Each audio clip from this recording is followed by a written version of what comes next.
السلام عليكم ورحمة الله تعالى وبركاته. انتشار الباعة المتجولين أو المتجولون عبر أزقة الدار البيضاء، بالخصوص الدار البيضاء كنموذج،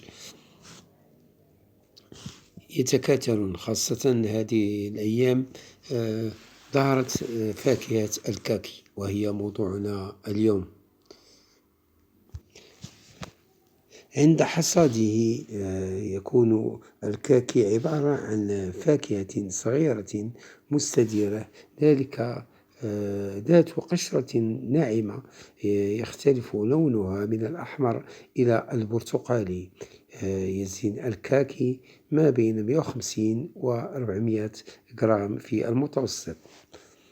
بطاقة هوية البريسيمون أو الكاكي، النوع فاكهة العائلة إبينا سي نشأت في اليابان. الموسم من أكتوبر إلى يناير. اللون برتقالي، النكهة منعش أو حلو جدا. هناك المئات من الأنواع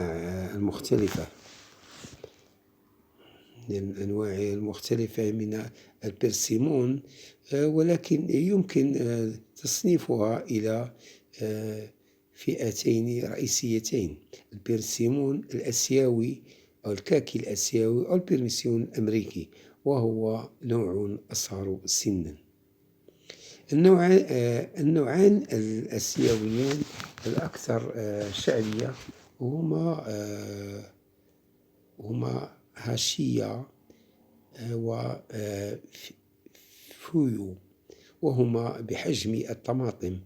تحتوي الحاشية على لحم حلو وطري، وقشرة رقيقة وناعمة بلون برتقالي.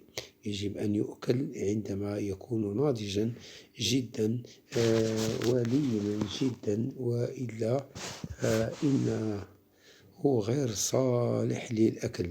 أما بالنسبة للفيو فيمكن تناوله عندما لا يزال متماسكا. تحتوي هذه الفاكهة على بذور